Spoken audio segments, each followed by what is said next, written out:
Bam, we are live. Welcome, everybody, to another episode of The Awakening Self. My name is Aaron Fisher, and here is another beautiful day to introduce another amazing guest. So before I bring her in, let me read to you her bio. So, Katie is a life coach, sound healer, singer, and the creator of Raw, Real, and Unleashed, a brand that was created to encourage us to embrace our vulnerability, show our real faces to the world, and unleash ourselves from the pressures of living life the way others expect us to. Katie has been an entrepreneur for 15 years, beginning as a registered massage therapist and owning successful healing center, and then moving to the online world of coaching. She has facilitated thousands of healing sessions for clients all over the world. One thing has always connected the clients she has worked with, the idea that anxiety, depression, and dis-ease occurs when we do not live life in the way that feels most authentic. With this realization, her ultimate intention with clients is to support and empower them to connect with their own truth and take action in the direction of where their soul is asking them to go. In addition to coaching, Katie is also a singer, a sound healer, and is currently working on her first album titled Beautiful Soul. She's offered sound healing performances using crystal bowls, drums, intuitive singing, and believes that music and sound has the power to heal and change the world. So, without further ado, let's bring on Katie.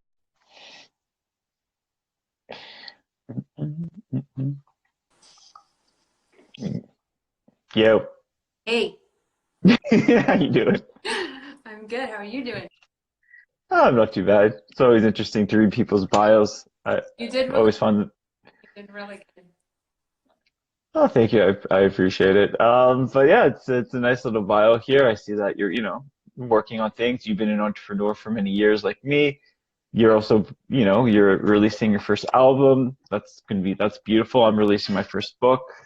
And then your ideas of like what dis-ease is and anxiety, depression, and helping others to see themselves. I think this is all, yeah, it's just all really cool things. Thank you. But the most important thing is you. And Well, here and hearing about you and your story and where did you start and how did you get to where you are today? yeah. Well, thank you for having me, first of all. I'm honored to be here with you. And, you know, I think the best way to explain where I came from is to explain who I was when I was young, because I think anybody watching this now and seeing what I do in the world now would think I had a complete personality transplant. Because when I was a kid, I remember being anxious from like 2. I remember having like panic attacks at age 2. And Mm, um, I was just a really anxious kid overall, very sensitive, still very sensitive, right? I'm a highly sensitive person, but I was a very sensitive kid, very afraid of everything. Just like things that would usually give kids joy would terrify me. mm, And I was a very abundant kid. We had a lot of things in our lives. We were very fortunate. I grew up in England. So I wasn't born in Canada. I was born and raised in a very small town in England, the north of England. And my parents were entrepreneurs. So I was born into an entrepreneurial world. My parents were very fortunate, very successful business people. They owned shoe stores. So growing up in a really small town with this really popular shoe store where everybody came to get their bargain shoes, right? My dad was very well known, which meant I was very well known. And growing up in a small town where people didn't have a lot really, right? Like there was not a lot of abundance happening. It was also early 80s. There was a lot of like financial struggle, but my parents weren't financially struggling. And so I became very visible. And ended up learning from a very early age, at least my brain sort of took on this belief that the more you have, the more people dislike you. And mm, so what I lived through was just dimming my light, like hiding. I did a lot of hiding as a kid. And like I said, I was very sensitive, very intuitive, very empathic, very talented from an early age too. I already could have that musical awareness about me. Like if I look at what I'm doing now and I look back, I can see it all. I can see how it was all there, yet it was just stuffed down because I was just Mm-hmm. scared, right? Scared of being seen, scared of the anxiety that I was having. I had massive uh, attachment issues to my parents, so I would stay away from it, which school was like torture. You know, my first day of school was like traumatic. And Mm-hmm. anything I had to be put into, which wasn't very often because my parents were in business, I didn't necessarily have to go to babysitters or anything like that. But when I did, it was just always this big, like anxious experience. And so I lived with that. Like I just grew up like that. And I turned down like a lot of opportunities, turned down things that maybe would have been really good for me and would have landed me in very different places. Yet I just said no to a lot of things. And so the pattern for me growing up, which is why now like I'm so committed to helping people say yes to their soul calling, my pattern was just, it doesn't matter what you want, just blend in, don't stand out any more than you have to. um, and really like learning that, you know, it's better to have nothing and fit in than to celebrate having so much and give yourself and like people not, and like, you know, people reject you. And so that's really what happened, up until I was 18. And when I was 18, I had the opportunity to come here to Canada. My sister, who was 10 years older than me, she already lived in Canada at the time. And she'd been here since I was 9. And this one summer, she said to me, you know, you're off for the summer. You're not working. You're a teenager. Like, why don't you just get a flight and come to Canada and just spend the summer with me? Just come for 6 weeks. And that really changed everything for me. Like that was like a defining awakening moment where it kind of started my shift, because it was so uncharacteristic for me to get on a plane on my own and fly 7 hours, right? Like I said, like I'd never done anything on my own, like school trips, anything like that. I turned all of that stuff down, right, in high school and school in general. So for me to get on a plane and come here and spend the summer was so uncharacteristic that I really feel like I was just catapulted out of that small mindedness. And I gave my mind and my brain evidence that I could be different, Mm-hmm. right? And so, and that's truly what I believe now, is that, and I when I work with clients, I always tell them it doesn't matter what you're scared of, like it doesn't matter, just take action in the energy of who you know you are, because we know who we are, right? Take action in that energy, and eventually your brain will just catch up with it, right? I think we talked about that as well, right? Like your mind will just, it'll catch up to what you're doing. You just have to create evidence that you can be that person. And so that's ultimately like what I did. And you know, it's not like my anxiety stopped or anything like that. Like I still struggled with anxiety, still went through a lot of that stuff. But that moment was just this, it was just an opportunity for me to see what was possible. And I would Mm-hmm. say that's like the first moment in my life where I sort of started to get into touch with who I was versus who I'd been being like my whole childhood, right? So that's like it sort of summed up who I was, and where I sort of ended up. Mm-hmm. Yeah. Cool. So you talked about a kind of an awakening moment. Can you share some of your awakening moments with us? Yeah. Like I said, that was a big win, right? Like just coming to Canada and making space for this like new life to be birthed. Shortly after that, I had this really weird experience, where I met this person. I didn't know this person. I met this person, and I felt this really weird connection with that person. Mm-hmm. And it was like this weird awakening of these spiritual gifts.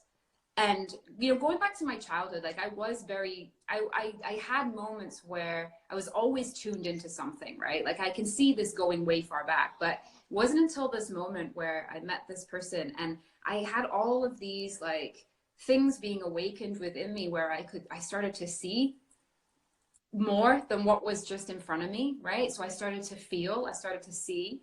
And shortly after that, I was in the process of moving to Canada officially, because after that 6 weeks, I actually didn't go home. So that was also like a big thing for me. I ripped up my plane ticket and I called my parents that I'm not coming home. And they were like, you need to get your ass on a plane and you need to be back here. And I said, actually, no, because I'm 18 and I don't have to do that. So I ended up not going back and literally moved to Canada on a 6-week plane ticket, right? So that was the first thing. But so as I was going through like immigration and all of that stuff, I couldn't work. So I had a period of a year where I was just kind of sitting at home on the internet, things like that. And it was in the days of the chat rooms, right? Like we don't really have those anymore, right? But I mean, I'm turning 39 this year, so this is going back, right? And it was in the days of the Yahoo chat rooms, and I was in there this one day, and I was in like a psychic development room. I was like, oh, this looks interesting. Let me go in here, right? And so I started having these chats with these people, and before I knew it, I was reading them, right? And I was like, okay, telling these people that I'd never met these crazy things. And this one particular day, I was giving this reading to this woman. I started to go in there frequently, right? Because I was like, oh, I'm starting to enjoy this. I'm sensing things that are unique. And I was talking to this one lady, and I was giving all this information about this guy that I could see in my head, right? I could see the picture of this person. I could feel his energy. I knew his name. I knew all these things about him. And I went on and on and on for about 15 minutes with this. And I said, do you know who this person is? And she said, yeah, it's my son. And he passed away last year. And I'd like described all this stuff about him, right? And so I was floored. Like I was just like, okay, I don't know what's happening, but I'm gonna shut this down. It was so freaky to me. But what that essentially was an awakening of my gifts, like of my intuition. And I don't do that work anymore. I could if I wanted to, like I could work as a medium or whatever you want to call it, but that's not my calling, right? It's not something that I do. But it definitely, like that chance meeting with that guy and then the awakening of all those spiritual gifts, it just blew my mind open to the possibilities of what I do in the world, right? And that was like the minute I knew I'm meant to be some sort of healer. I don't like that word healer necessarily, but we'll use it just because there's no other term for right now. But like, just, I knew that I was meant to do something that helped people, that facilitated healing for them, right? So that was like a huge awakening. I was 20 years old, I think. I don't think I turned 21 yet. So to have that knowing in that moment, right, of such a young age. But now what followed that, which I think is important to note, is because it all kind of came at once. And it was back in the day where, there was no Facebook, there was no, nobody knew what Reiki was back then, right? Like nobody, like now we're in a time where you say Reiki, everyone's like, oh yeah, Reiki. My neighbor practices Reiki, right? Like everybody kind of knows a little bit. Back then, nobody knew anything about anything. And you had to go into like unique, special places to find people, right? Like you had to literally get in your car and drive to that weird bookstore on the corner, like that's hidden away, to talk to someone who was just like you. So it was in a very like isolating time of my life. I wasn't working. All these gifts were like coming to my knowledge, and I hit this place of anxiety again, and depression, and really like had to work through that. Like it was probably one of the times when my anxiety really, really peaked. Plus I was in a new country. I was going through like leaving home, and it's almost like my nervous system was catching up with that, like, holy crap, like what did you do, right? Like you're not at home anymore, you're in a weird country, like all this immigration stuff's happening, like what are you doing? And my anxiety came up again in that moment. So I've had these, like, when I look at like the timeline of my life to sort of put it into a story for you guys, like I see these pockets of anxiety, depression, and then growth, or the other way around, right? Growth, anxiety, depression, growth, anxiety, depression. And I think it's really important to share that, because we think we're going to be in that anxiety, depression state forever. And there's always another period of growth coming, right? As far as I'm concerned, like as I look at my life, like I go through these cycles. I just came out of one, like January, like when January hit, I'd just come out of another pocket of it, and then this huge growth again, right? So I can look at the timeline of my life and see all of these pivotal awakening moments, some small, some huge, and then these other little pockets of like, like this like cycle, this like up and down thing. So yeah. So I'm curious to know, you've spoken about the word anxiety multiple times. How would you define anxiety? And other than that, would your definition of anxiety be the same today as it would be when you were a child? That's a good question that I've never thought of asking. My anxiety is usually based around like performance. And I would say that it was the same kind of triggers as a kid, but probably presenting differently. So my anxiety as a kid was more emotional, I would say, like just that like not wanting to be away from safety. Like I had a very weird relationship with being safe. I still do, but you know, much more aware now of it, obviously. But I always needed to be safe as a kid. So my anxiety as a kid was, am I safe? Am I in control? And I guess to a certain extent it's the same now as an adult, but like, am I safe? Am I going to be okay? And if I could look at my surroundings and know that I was safe and I was with my parents, it was always that like need to be with them, then I was okay. Now though, I think it's more like my anxiety is more physical now. Like I actually get the physical sensation of anxiety. Um, Hmm.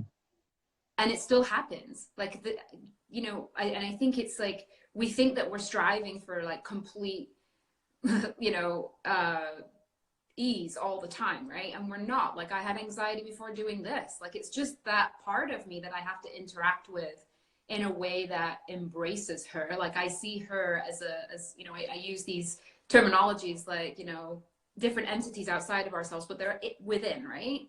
And so I will see her as that little girl who doesn't feel safe, or as that little girl who's afraid, and just acknowledge that she's there and embrace her and let her come along with me, right? So it's still a part of it, but definitely I think more as I've grown older, it's a physical sensation. Like I can actually tangibly feel it in my body, and I describe it as sort of being up here, like in my head, you know.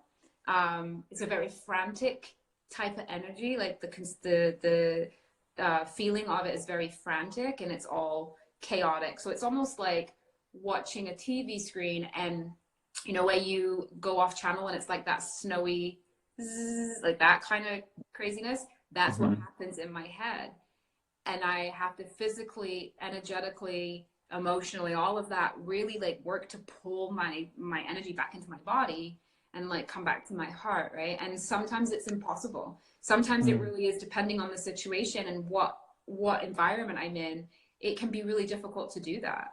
Right. So I'm not always successful at it. You know, there's periods of my life where anxiety is really prevalent.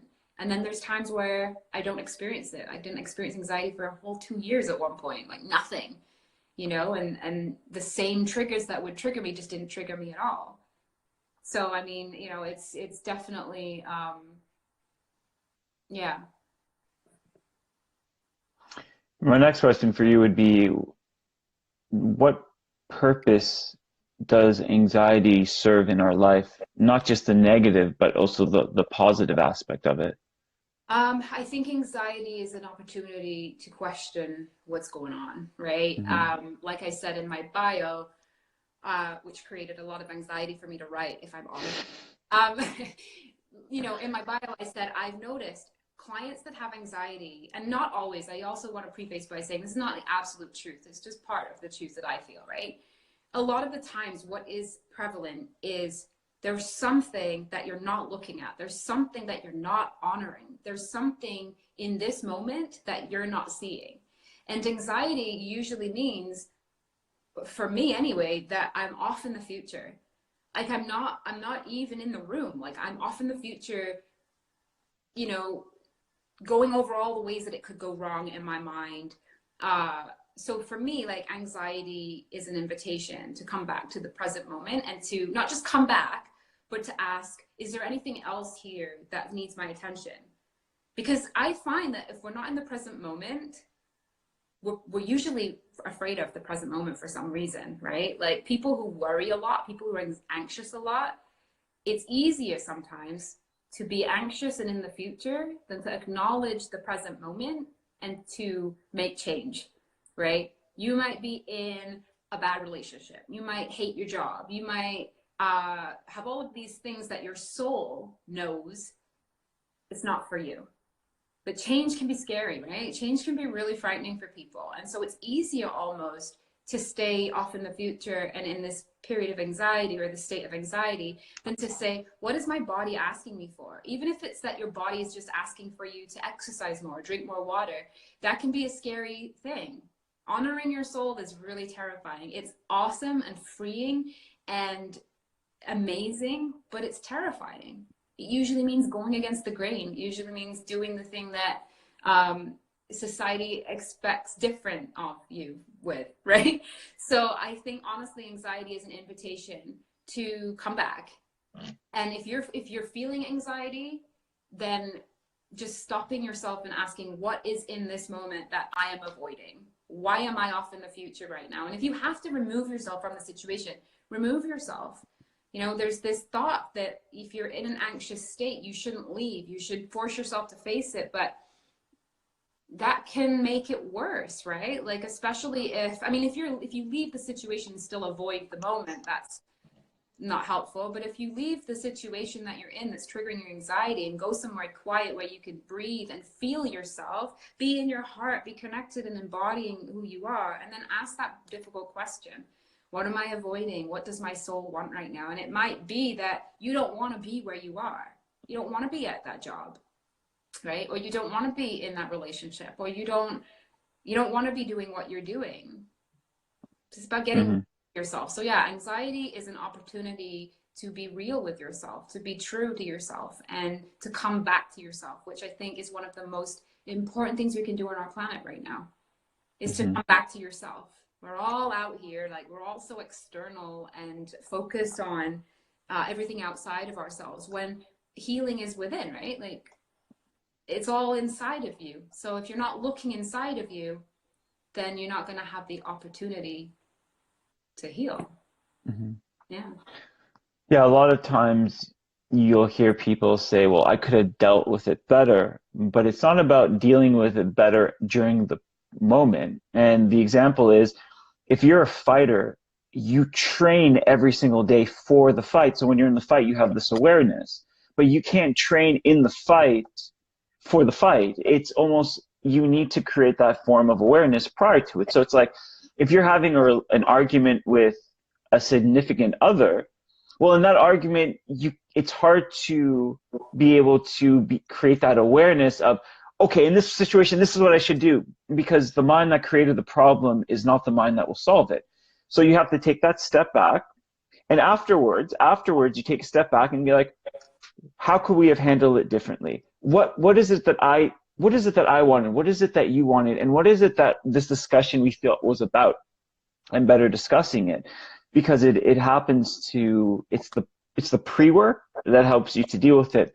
Totally. And that's why I always believe in foreshadowing almost your day. Like, you will have something today that you will not like. It's a given. Yep. But how will you handle it? And the reason I was asking you about anxiety was, it's a very interesting thing, because a lot of times people talk about mental illness and people think that it's, oh, mental illness means one thing, but it means something different to every single person. And when you were talking about anxiety, well, I had anxiety, and my anxiety was dealt through suppression of emotions that I didn't think I could have. So when I was in the situation to have these emotions, all of a sudden my body would shake, my heart would like go crazy, and like I couldn't breathe, and like I just didn't know what to do. And I realized that there was a time in my life where I suppressed who I was, and I put up a dam, and in the situation, it caused a crack in the dam, a little bit of water flooded out. And eventually, like, there's times where you feel like you're drowning, that it's so much. So with my anxiety, I took a moment to sit down with myself and say, when was a time in my life that I didn't give myself permission to be me? Mm-hmm. When was there a time in my life where I thought I needed to be something else? And this goes back into what you're saying. It's, I had so much, but I had to pretend that I didn't have a lot. It's a big thing. And just what you're saying there, I'm so glad you brought that up, because a lot of the work I do with people is around feel what you feel. Like, where have we decided as a culture, or as people, that anger and sadness and all of these things is bad? Where have we made that so that we can't express it? And I see this with kids a lot, like I have a 5-year-old daughter, and I'm really focused on allowing her to have her emotions. You don't need to stuff it down. If you're crying, you're crying. Like, I hear people tell their kids all the time, don't cry. Don't tell your kids not to cry. Don't punish people for expressing their emotions, because it's all the same, right? Happiness, joy, anger, and sadness, they're all the same. It's energy moving. Emotion is like energy in motion, right? It's coming through you. Let it out.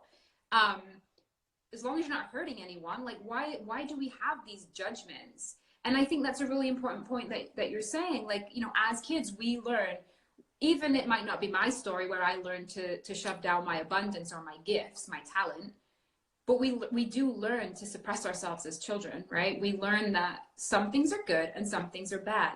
And this is why, for me, expression is my favorite word. I used to call myself a soul expression coach. I might do that again because I really like it.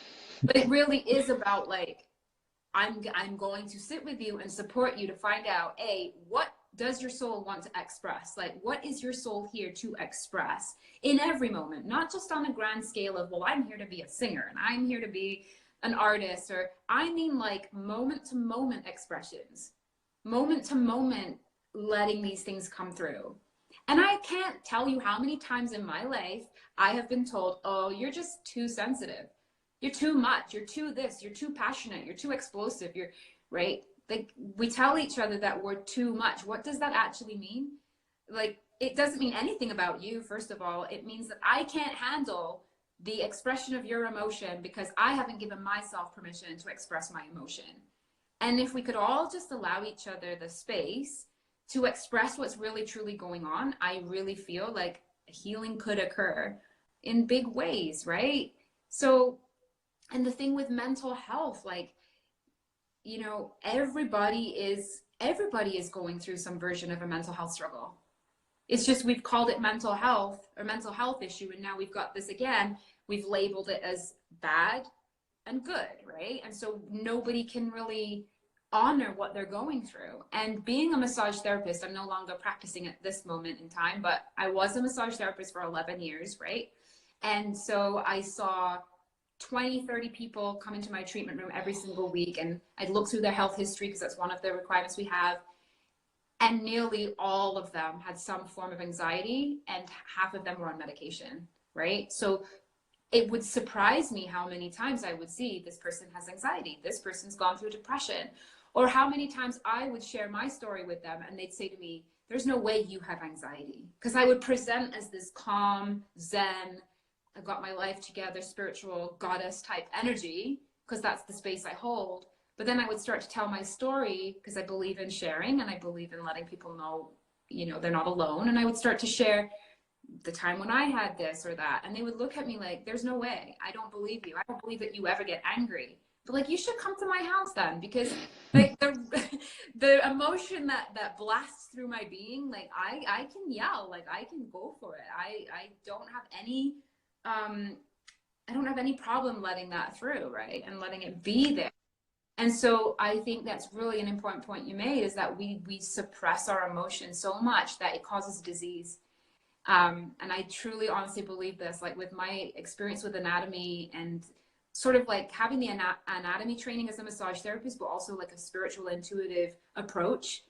I've always been able to, like, understand physically what the body's going through, but also what the client isn't telling me, like, on an intuitive, like, spiritual level.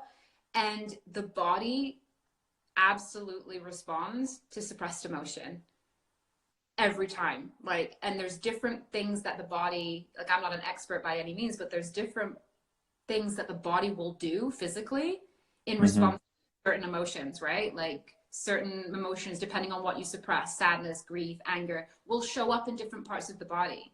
Like, I know clients who come in with, like, low back pain that never gets better. After a while, if I sense that they're open to the discussion, I'll usually ask them about, like, security and safety, and do you have, like, money worries? And nearly 9 times out of 10, they're like, oh my God, like, I'm stressed about my finances. I don't feel safe. I don't feel secure. And their low back, because that's where that energy is carried, is bringing it up for them to get their attention because they haven't felt it and processed it on an emotional level, so it moves through. And I do feel like that's anxiety too, right? Our anxiety is just a physical representation of what we're not listening to, like I said before. Hmm. Yeah, our body, the thing is, people think our mind remembers, but our body never forgets. Yeah.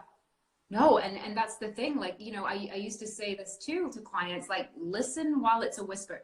Get into the habit of, I mean, if you can feel your body before it even talks to you, then you're doing amazing, right? But get into the habit of listening to the subtle whispers. And the only way you do this is like meditation, being in nature, like really training your body to hear itself. But if you can get good with listening when it's a whisper, then it doesn't need to yell. It doesn't need to grab your attention with something, loud and chronic, So like getting into that habit of knowing what your body's asking for before it needs to manifest as a physical symptom. Yeah. Hmm. So I want to talk to you about something that you brought up before, because when you were speaking about your childhood, that you would suppress the idea of, well, I have a lot, but it's better if I show people I have little. When did you come to terms with being able to express who you were in life, whether you have a lot or you have a little? I'm not sure that I could pinpoint an exact moment. Um, as I said in my bio, like I owned a wellness center for a while, right? So when I became a massage therapist, and I think it was somewhere in there of being a massage therapist, and I think part of it was just having these tangible results. And I mean, it was very mind oriented. Like I don't think it was a healed way of doing it, but I do think that during that time period, I came to terms with a lot of it, and almost like, I've worked for this, therefore I can, which is Hmm. not what I choose to teach now, but it at least got me to that next level of, right, like now I don't believe I have done this, so therefore, like I think we're just worthy and deserving because we are born and we are source energy. I believe that truly. But like I think just going through that experience of opening my own wellness center and being recognized and validated, sometimes we need that, right? It's not necessarily energy you want to stay in, but I think there was something in there where it just kind of switched for me. um Also, I don't know if this is relevant, but it's kind of coming up. I had a huge awakening when I gave birth to my daughter. Uh, Hmm. and I think that changed me. I mean, anybody that gives birth, it changes you, right? Like you find parts of yourself that you didn't know you had available to you. And I think that really shifted things because it was after she was born that I really launched into my coaching work. And I think it had something to do with just like feeling like superwoman, like feeling like, because a lot of my anxiety was healed in that experience. I knew that my soul was calling for me to have a home birth with her. Um, However, like I've always been anxious about my health, and like I've always had this irrational fear of death and dying and something terrible and traumatic happening to me. Like that's a thing that plays in my mind a lot. And so I had this soul calling that I was going to birth this child at home. First baby, never, not necessarily a high pain threshold. I don't consider I have. And I just kept to it. And going through that experience of that labor, I was in labor for 3 days. Hmm. Everybody was telling me, like, you're going to have to go to the hospital. Like, this is not going to work the way that you think it's going to work. Like, you're going to be exhausted. And I just going through that experience, and actually it happened the way that I wanted to have it happen. I feel like I had evidence that I could be whatever I wanted in Hmm. that moment, right? It was like I don't have to believe this anymore. Like I can be whatever I want. And also having her, when you become a parent, like you've got this like extension of yourself that's listening and watching and learning. Hmm. And I don't want her to be like me in the sense that she was afraid of everything. She's a lot like me. Like my daughter is like she's a lot like me, but without all the fear. She's got all the giftedness and all of the expression without any of the anxiety, which is beautiful and I'm so grateful for. But it was important to me to start my life as a mom in the energy of what I want her to learn, right? And so I don't know that I did it consciously, but I think going through that experience made it possible for me to start to embrace new truths, right? And one Mm-hmm. was like, I can help people in my abundance. Like I now can sit here and say to you, I have this weird relationship with abundance where I can literally make anything happen. And I have that story with you and I with this podcast, right? Like I literally Mm-hmm. manifested it like that. And to do it, and I don't know how or why. I'm just naturally a successful, abundant person. And I'm okay to own that because it helps other people for me to be in this energy. Me dimming my light and holding that back is helping no one, and it's making me miserable. So there's gonna be people who hate me for it. I know that. Like there's gonna be people who look at it and think, oh, you know, she has it so easy, which is not true. But they're gonna believe that about me, and I can be okay with what people believe about me, right? So it's just, and it's a lot of self work, to be honest. A lot of self work. Different coaches that I've worked with, different people that I surround myself with, going through therapy. They talk about the mental health thing. Going through therapy is nothing to be ashamed of either, and really doing the work myself and deciding that I deserve, right? Like I deserve to be this abundant, talented, gifted person. I deserve to share it because it brings me joy. And I'm also on purpose because it helps people.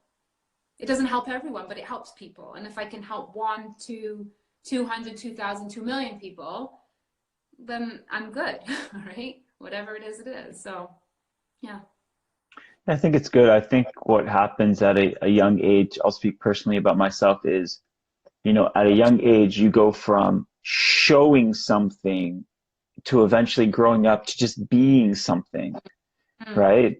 So being a kid is just like, I want to show them that I have worth. But as an adult, later on, if you do put in the work, and it's difficult, you don't need to show anything, you just be. And in that, Yeah. some people accept, some people don't, but that's not what it's all about. Like, there's certain people that loved me when I was a kid that I don't speak to today. But my today is not to live for my yesterday, and my today is not to live for tomorrow. My today is for me to live for the now and to be who I am now, to share how I want now without creating a buffer or a critic within my head being like, but what will they all think? Yeah. Maybe they'll think this is amazing, but maybe they won't. But what will I think tomorrow if I don't take that step towards myself today? So with that, I'm curious to know if you were to sit with somebody and they said, listen, what advice would you give to me to take a couple steps to who I am today? I think, the first and foremost thing is to shut out the external world and go within for a while, right? Because it's funny, this has been really prevalent. It's been a prevalent teaching moment for me this week in my Facebook group with my clients. I find these like conscious collective experiences where the same message keeps coming through. And it's what you just said. It's like, learn how to be and to vibrate from your soul and focus on what you're being, focus on who you are versus what you're doing. So Mm-hmm. come to me and say, what's the next action step? I first and foremost ask them how connected they feel to themselves. Because when you are connected to yourself, right, and you know with clarity who you are because you know how you feel, then the next action steps become clear. And I believe that universe, our soul, whatever you want to call it, whoever's listening to this, you can apply it however you want. God, source, spirit, love, whatever. There's a power, right? That's a part of us. It's not outside of us. It's a part of us, and it's constantly guiding. Always. We don't ever really need to ask, what should I do next? We just need to focus on what we're being and who we are. And if you don't know that, then how are you going to know what step to take next, right? So my first work with people that come to me, they'll come to me and say, I want more money and I want my business to be successful. And one of the first things we do is really look at how connected they're feeling to themselves. Mm-hmm. And through, it doesn't have to be meditation the way that we've come to know it. Like you're sitting in a chair. Like it doesn't have to be that. Your meditation could be, something active. It could be hiking. It could be all these different things. And just looking at that and asking yourself, are you connected to you? Do you know what brings you joy? Like, do you even know like what you love? Because so many of us are out there figuring out, what do I do next? And we don't even know like what brings us joy. Like, we don't even know like how we feel, right? We're so busy doing everything for everybody else, like you say, and looking at like, what does that person need from me? I better be that for that person because they're not going to love me. Hang on, like, do you love you? Right? Like, what does it matter if that person loves you? And really, this is the work.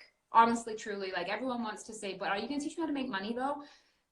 That's a byproduct. Like, I know it's really important that we realize like the work here is like you, like connecting to you, loving you. Like, don't worry about whether those people like what you're doing. Do you like what you're doing? Like, let's look at that. So 2 small steps you can do, like, shut off social media. Like, if you're scrolling all day long, like, stop, take a day for yourself. Ask yourself, what are 3 things that would bring me joy today? Like, what can I do that's just for me, not for anybody else, not because it looks good, not because I'm going to Instagram it later and it's going to look really fancy. What would you do for you? And just breathe. Like, take a half an hour, set a timer, and just let yourself breathe and feel your body and ask your body questions and go from there. And that will expand your vibration enough for the steps to tell you, right? Rather than you trying to figure it out. Like, the universe and God and all of that support, you will get it once you're connected to yourself and you're connected to that channel. Mm-hmm. So it's if I can you sum it up in a quote, like, it's less about what you do and more about what you are being, what you are. And vibration is everything. Like, I truly believe that. That's a whole other podcast. Oh, that's what they say. It's a human being, not a human doer. There's a whole difference. It's doing things with purpose. And I was having a conversation with my brother yesterday, and he taught me a new word, which is hustle porn. I didn't even know hustle porn. Do you ever hear hustle porn? No. I had no idea either. So hustle porn is you got to do this and you got to work hard and you got to throw yourself out there and wake up at 5 a.m. and grind every day. It's just like, no, you don't. No, I can't get on board with that. I just can't. Like, and you know what? Because I've been a coach on the online space for 3 years, 4 years, whatever it's been, I see a lot of that, right? Mm-hmm. It's not for me. Like, maybe it works for you, but it's not for me. And the people that I work with, it's not for them either. They usually come in an energy of shame because of that, right? That hustle mentality. And I really just believe that flow. And now, okay, so also action is important, right? Like, so we also don't want to get into the state of, well, I'll just flow along and let the universe do it, right? Like, because that's like sort of spiritually bypassing the whole point of it. We want to be in a place where we are taking action and we are following the call to do. It's just, it's doing from a place of being. So surrendering the need to hustle, because honestly, the hustle, a lot of it is just based on what other people are going to think of you, right? Like, you know, it's really just, it's not even about you at that point. And it's very shaming. Like, it's very like shaming, and I'm not enough, and unless I'm doing this, this, and this, then I'm not successful enough. And there's no place for just being in touch with yourself. So it's about finding that balance. I don't think surrendering the hustle completely is necessary. But maybe a new word. Maybe we come up with a new word for hustle, right? Like, it's that heart aligned or soul aligned action, inspired action. For me, mm-hmm. Like, that's what feels better for me, like inspired action. And trust me, I do a lot. Like, since being back into the world of coaching since January, I've done a lot, but it's from a place of inspired action and presence. If I don't feel connected and present, then I don't do anything, because I know that the results are going to be ego driven and they're going to create this frantic energy that this doesn't serve me or anyone, right? Yeah, for sure. I think that to go with an idea of hustle, I think that yes, you should work hard, but I also think you should work smart, meaning that you should have goals. You should do a morning check-in and you should do a nightly check-in. What did I want to achieve today? What are my goals today? What are my tasks today? And what obstacles might face me in the way? and what kind of person do I want to be today? That way you cut out the fat, you cut out the noise, and you're focused. End of the day, did I do it? What could I have done better? Check in with yourself. I believe that this is a formula for success. Now, Yeah. it doesn't mean that, like, okay, this guy is a multimillionaire, so I got to wake up at like 5 in the morning and I got to hustle. But like, yeah, no, you It's don't. And true. mm, Like I'm a really big fan of ritual and routine, right? And I mhm, teach this, but not my ritual and routine. I'm not going to teach you my exactly. routines. I'll share them with you because they may inspire you, and maybe we're similar to the point where you're like, that one would feel really good. But it's not a cookie cutter approach. Have a ritual and a routine, but make them like aligned with you, right? So like every week I do that. Every Sunday night I sit down and I decide, what does this week feel like it's meant to be? Like, I love choosing words. For me, because I'm a writer and a singer and all of that, like, words are powerful. And I'll sometimes choose one or two different power words for my week. This is how I want it to feel. Okay, so now those words of how I want to feel, again, embodiment and being in my body, that will lead to my action. Because I know if this week my soul is calling to feel very rested and very charged and rejuvenated. Well, we're not going to do anything strenuous this week. So that's not what my soul's calling for. So maybe I'm going to spend more time in the forest. Maybe I'm going to spend more time meditating, taking baths, whatever it is that serves me, right? And so having a ritual and a routine that serves you is important. It doesn't matter what you're doing, right? Again, it's that, like, don't focus on what, focus on what you are. What do you need for yourself? And I do honestly believe that having it down on paper, setting goals, I call them intentions, same thing, having an intention or a goal. I think this is one of the ways we stay aligned and on track, because it's easy to get distracted, right? Especially with social media and being pulled in all these different directions.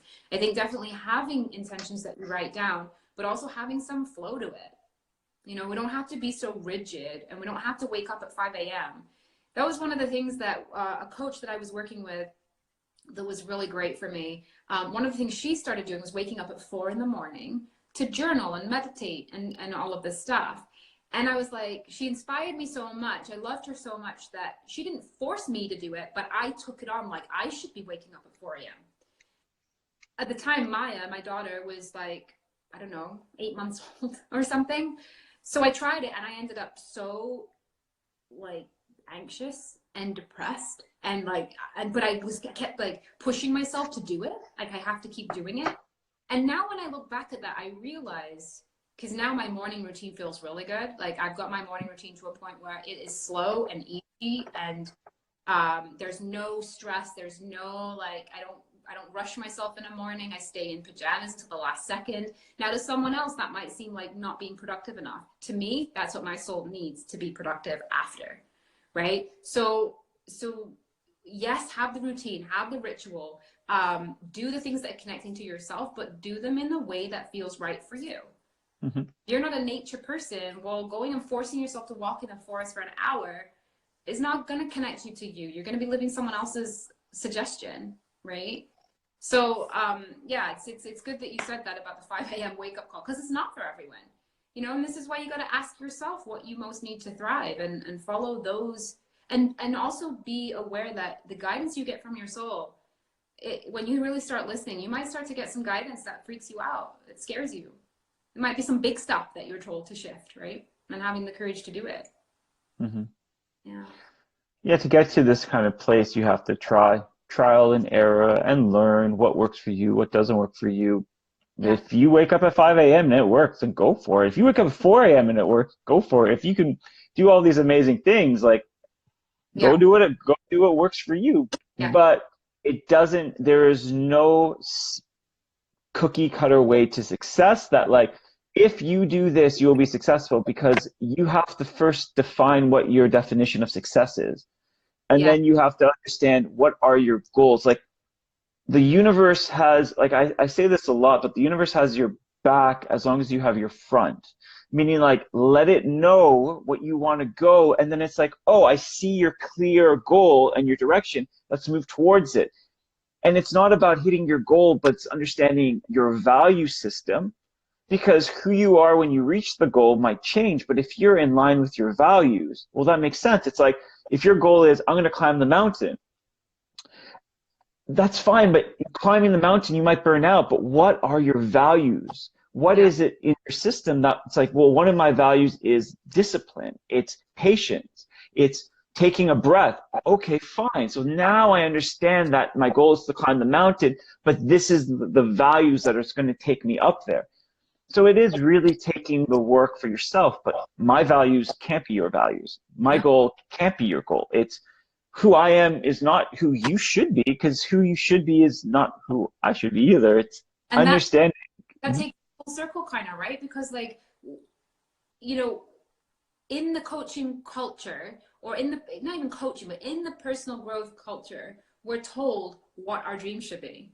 Mm, Like there was this huge movement, I don't know if it probably still is a movement, of like six-figure business and make 10K a month and 20K a month. What if that's not your dream? What if that's not your goal?